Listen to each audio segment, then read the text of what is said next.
Alors, bonjour à tous et à toutes. Bienvenue au séminaire sur le web sur les pratiques exemplaires, donc traitant de la section 10 des lignes directrices de l'Agence de revenus du Canada. Mon nom est Ligia Peignan, je vais être votre formatrice aujourd'hui. Me présentant, je suis consultante en collecte de fonds et ma spécialité est tout ce qui touche les organismes de bienfaisance enregistrés, donc les campagnes, le financement et la collecte de fonds. Alors, le dossier des organismes de bienfaisance, la collecte de fonds, l'apprentissage par exemple, est un projet conjoint du Centre de recherche et de développement sur le secteur bénévole qui est affilié à l'Université Carleton à Ottawa et avec le Conseil des services communautaires de Terre-Neuve et du Labrador.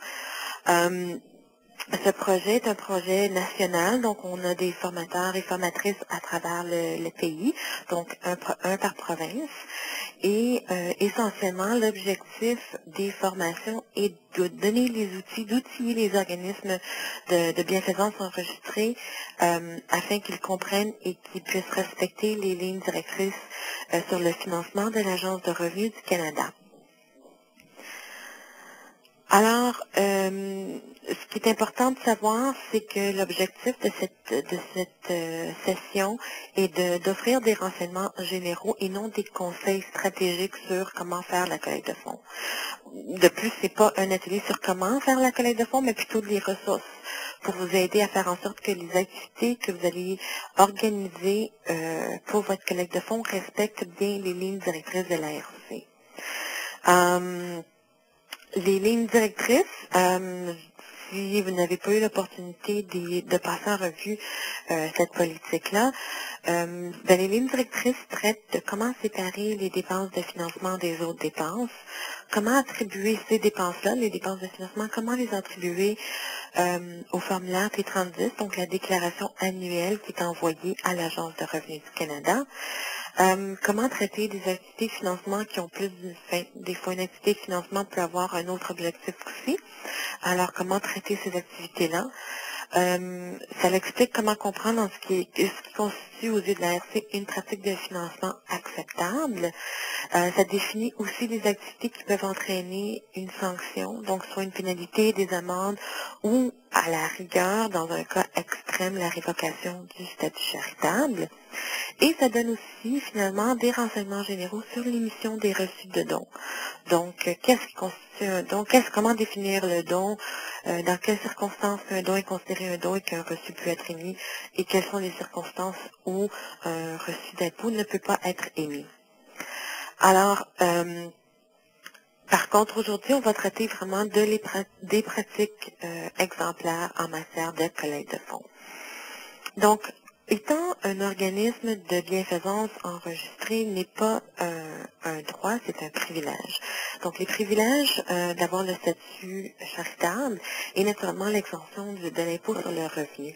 Donc, les organismes caritatifs ne sont pas tenus à payer un impôt fédéral. On peut aussi émettre des reçus officiels, comme on a mentionné tantôt.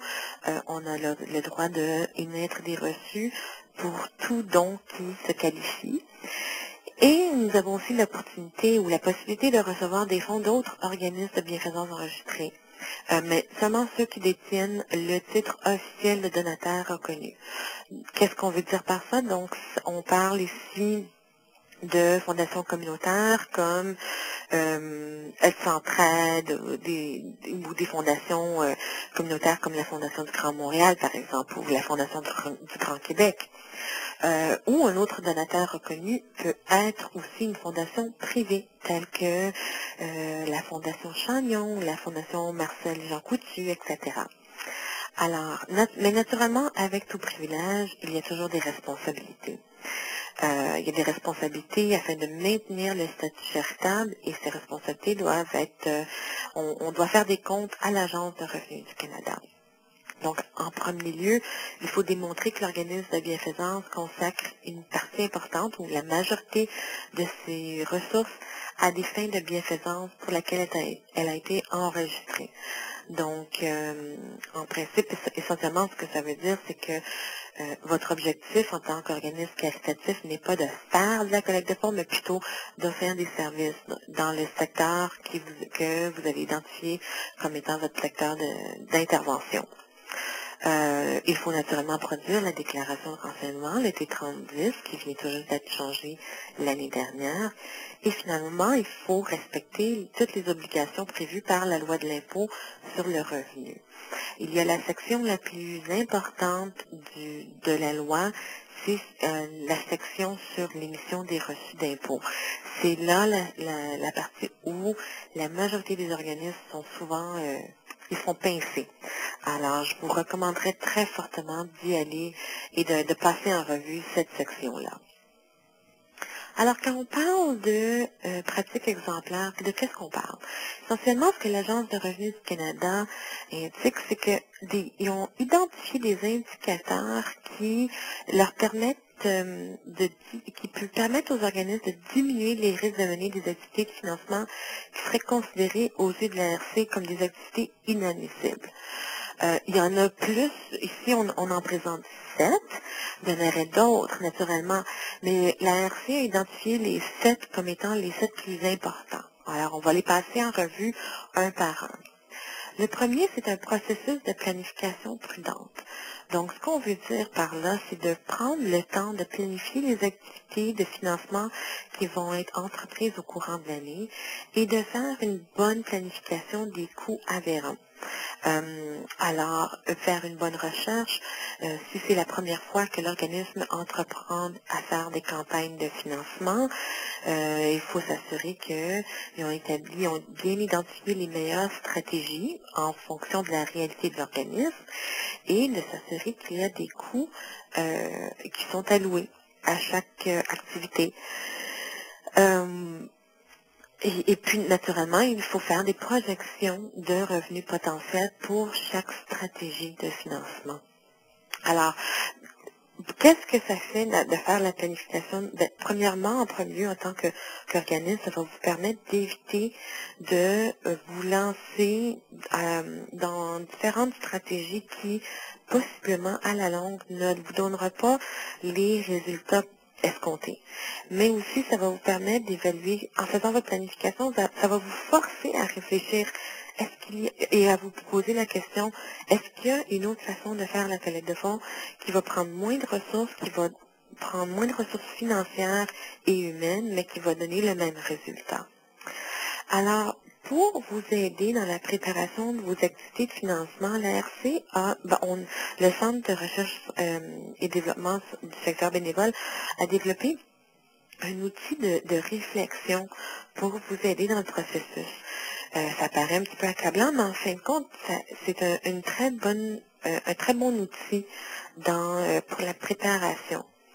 Donc, premièrement, on vous propose de passer en revue la section 7 des lignes directrices, donc les conduites interdites dans le cadre d'une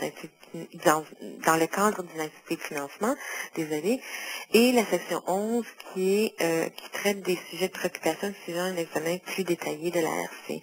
Alors, en sachant ces deux, en étant sensibilisé à ces deux sections-là, vous allez pouvoir avoir des pistes de choses, de stratégies à éviter pour pouvoir bien respecter les lignes directrices.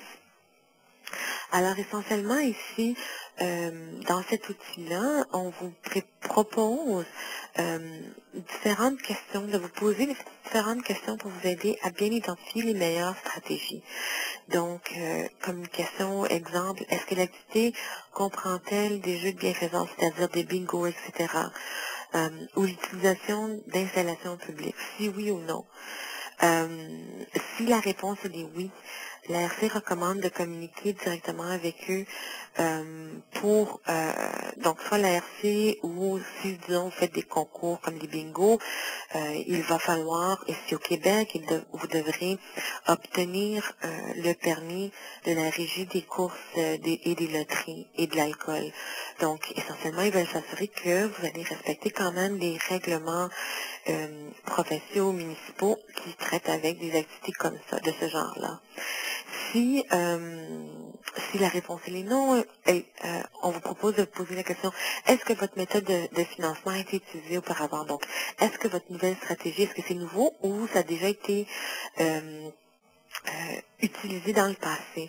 Si ça a déjà été utilisé dans le passé, l'ARC vous propose de faire une bonne analyse de la stratégie en question. Donc, vous allez avoir naturellement des informations qui vont vous permettre d'évaluer l'efficacité de la stratégie. Donc, par exemple, une méthode d'évaluer l'efficacité, c'est le ratio de financement. Est-ce que le ratio a resté à un niveau inférieur à 35%. Donc, c'est une bonne façon d'évaluer le succès d'une campagne. Alors, essentiellement, je vais pas m'éterniser sur ce point-là, mais essentiellement, ça va vous permettre de bien, de prendre un bon regard très critique des stratégies à entreprendre pour votre planification. Le deuxième indicateur de pratique exemplaire, c'est un processus d'approvisionnement approprié. Alors, ce qu'on veut dire ici, c'est de vous assurer d'obtenir au moins des soumissions d'au moins 3 fournisseurs pour les biens et les services recherchés. Donc, par exemple, si vous devez engager une entreprise ou un consultant qui est spécialisé dans l'organisation de soupers bénéfices, par exemple, vous voulez faire un grand gala, vous n'avez jamais fait ça dans le passé, mais vous avez déterminé que c'est une très bonne stratégie pour votre organisme. Mais par contre, vous n'avez pas assez de ressources à l'interne et vous allez devoir chercher une ressource externe. Alors, l'ARC vous suggère fortement de vous assurer d'obtenir 3 soumissions de fournisseurs qui auront la capacité de livrer le service que vous avez besoin. Donc, pour ce faire, vous devrez faire un appel d'offres en bonne et due forme. Donc, bien définir votre appel d'offres, quelles seront les tâches, les attentes, etc. et les délais de temps. Et naturellement, le dernier élément qui est très important aux yeux de la RC, c'est de s'assurer que le fournisseur n'ait pas un lien de dépendance. Donc, un lien de dépendance avec une personne qui travaille ou qui est très rapprochée à votre organisme. Alors, c'est à la rigueur, et puis des fois, ça peut faire qu'il y a un lien de dépendance, mais au moins le déclarer est une bonne façon d'éviter d'avoir toute apparence de conflit d'intérêt. C'est naturellement d'avoir le processus d'approvisionnement qui soit très clair et public. Donc, essentiellement, il faut démontrer que vous avez donné la chance au coureur, en principe. Alors, on vous a préparé aussi un petit modèle, un modèle logique qui vous aidera à évaluer le processus d'approvisionnement. Donc, vous faites un appel d'offres. Vous allez devoir vous poser la question, est-ce qu'on a reçu au moins 3 soumissions? Si oui ou non. Si la réponse est non, est-ce que dans ce cas-là, est-ce qu'il faudra aller envoyer l'appel d'offres dans d'autres réseaux hors de votre réseau immédiat, etc. Alors, il y a un élément qui est très important qui est indiqué dans la petite boîte orange au bas du document et les principaux concepts à inclure dans le processus d'approvisionnement. Donc, il faut s'assurer qu'il y a la juste valeur marchande, qu'il n'y a pas de lien de dépendance et qu'il n'y aura pas une préférence à un fournisseur. Donc, s'assurer que le contrat n'est pas accordé à un fournisseur exclusif. Donc essentiellement, être complètement transparent dans le processus d'approvisionnement. Le troisième point, c'est un bon processus de dotation personnelle. Donc, ici, on parle surtout de la question de la rémunération versée au personnel qui sont responsables des activités de financement. Donc, il faut s'assurer que la rémunération, elle est raisonnable et que ça n'excède pas ce qui est habituellement versé aux personnes ayant le niveau d'expérience et le niveau de responsabilité établi. Donc, Donc, essentiellement, ce que l'ARC aussi suggère fortement, c'est dans le meilleur du possible et tenter d'obtenir des ressources gratuites ou bénévoles. Donc, que ce soit un bénévole qui a une spécialité en financement et qui siège sur votre site, donc tenter de faire recours à ces services bénévoles ou sinon, d'établir un comité de bénévoles qui va aider votre organisme à faire la collecte de fonds. Et dans le cas où vous devez absolument payer une personne pour faire la collecte de fonds, ce qui est la réalité de presque tous les organismes, eh bien, c'est s'assurer de faire assez de voir et d'établir, suite à la préparation de la description de tâches, de faire un petit peu de recherche pour voir, bon, dans un organisme de la même taille, ayant les mêmes attentes, quel est le salaire qui est alloué à la personne responsable de la collecte de fonds. Ce n'est pas nécessaire d'avoir naturellement le salaire de la personne, mais au moins avoir un barème qui va vous permettre de bien vous guider dans le processus. Le quatrième point, c'est la gestion et la supervision continue des activités de financement. Ça va de soi quand on parle de la gestion d'un employé, naturellement, mais essentiellement, ce qu'on parle, c'est que la personne qui est responsable de la collecte de fonds, que ce soit un employé ou que ce soit une ressource externe comme un consultant ou un fournisseur, il faut s'assurer que ces personnes respectent les obligations qui régissent l'organisme de bienfaisance. Donc, on parle ici tant la loi sur l'impôt que des lignes directrices de financement de l'ARC.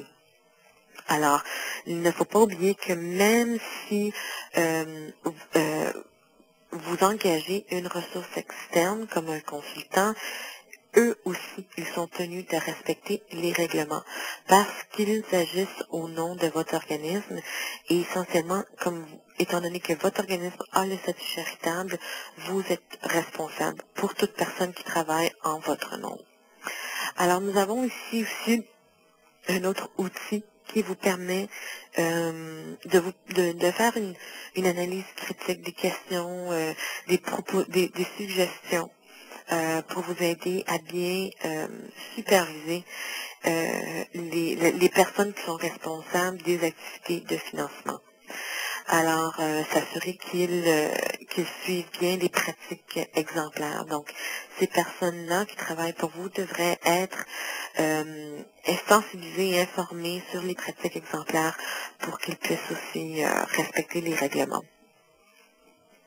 Alors, que ce soit, on vous suggère aussi, c'est que ce soit d'établir des politiques et des procédures décrivant qu'est-ce qui est considéré pour votre organisme, les activités acceptées et les activités qui sont interdites. Quels sont les règlements régissant l'émission de reçus de dons. Donc, on parle ici de tout ce qui est des politiques d'acceptation de dons, politiques de gestion des dons, des politiques de transparence, de confidentialité, etc. Tout ce qui pourrait essentiellement mettre en danger ou en péril le statut charitable de l'organisme. Le cinquième point, qui est considéré comme un indicateur de pratique exemplaire d'après l'ARC, est le processus d'évaluation adéquat. Donc, essentiellement, l'ARC veut que les organismes évaluent très bien le rendement des activités de financement en fonction des lignes directrices. Pourquoi? Parce que en faisant une bonne évaluation, ça va vous permettre de faire une bonne planification l'année d'après. Alors, si on n'a pas d'évaluation, ça sera très difficile de savoir si on a eu les résultats escomptés, si la stratégie qu'on avait sélectionnée était essentiellement une bonne stratégie, etc. Alors, on a développé encore un autre outil qui va vous permettre d'évaluer si vos activités de financement. Donc, une bonne façon d'évaluer votre activité, c'est naturellement de calculer le ratio de financement. Donc, comment qu'on calcule ça? C'est qu'on prend les dépenses de votre activité divisées par les dons reçus. Et ça va vous donner un pourcentage. Et si le ratio est de moins de 35%, vous êtes dans un bon ratio.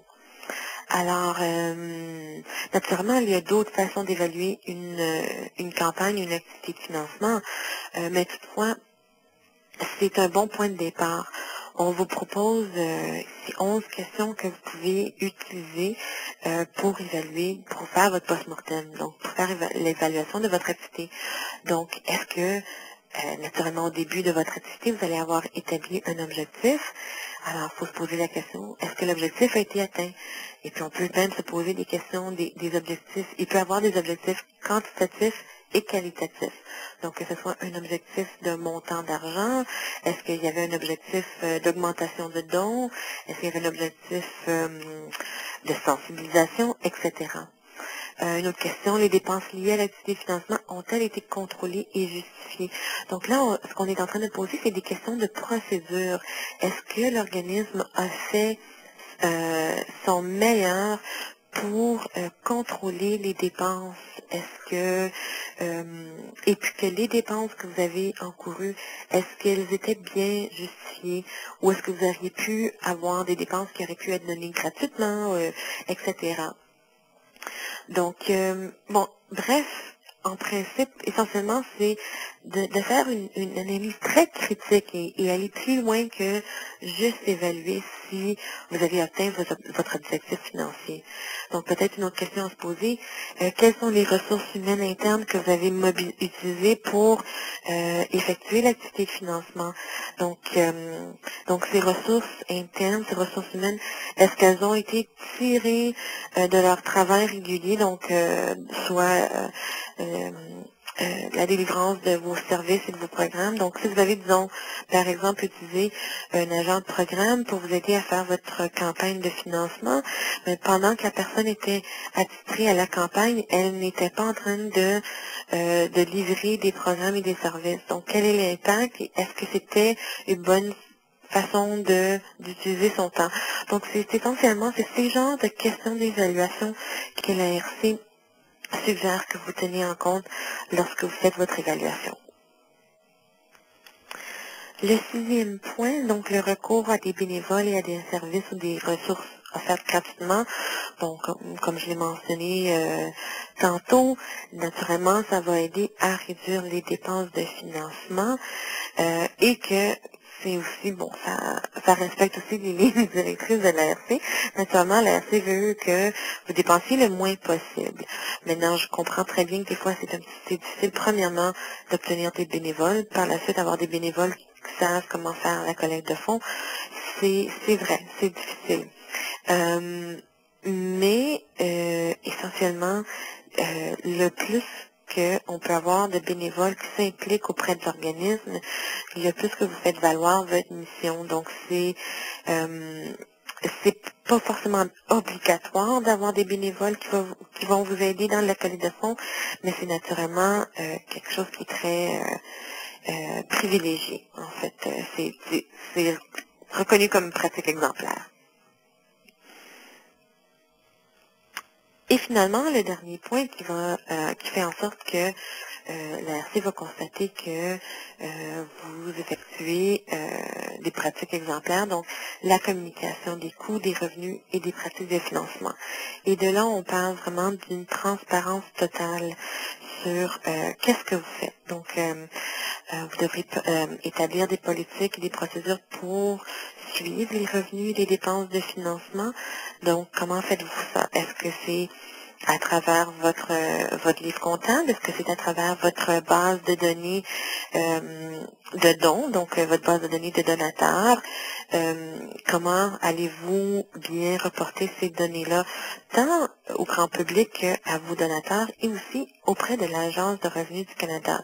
Donc, on a parlé au début de la session le besoin de la responsabilité de remplir le formulaire de déclaration annuelle de T36 qui doit être fourni au plus tard 6 mois après la fin de l'année fiscale de l'organisme, donc de l'exercice fiscal, pardon, l'exercice financier. Désolée, je me corrige. Alors, on vous a développé un autre outil qui va vous aider dans le processus, donc des questions, des réflexions Donc, on parle quand on veut communiquer, on parle ici que ce soit communiqué soit par lettre, soit sur le site annuel, site web, pardon, de l'organisme, soit le rapport annuel ou même en communiqué de presse. Donc, essentiellement, suite à votre activité de financement, comment allez-vous reporter l'impact que votre activité de financement a eu pour l'organisme? Et en fait, d'un côté collecte de fonds, c'est aussi une pratique qui est très préférable pour fidéliser les donateurs. Donc, les donateurs vont trouver ça très responsable de la part de l'organisme et en même temps, vous respectez les lignes directrices de l'Agence de revenus du Canada. Donc, c'est une pierre deux coups, essentiellement. Donc, c'est quelque chose qui est très important.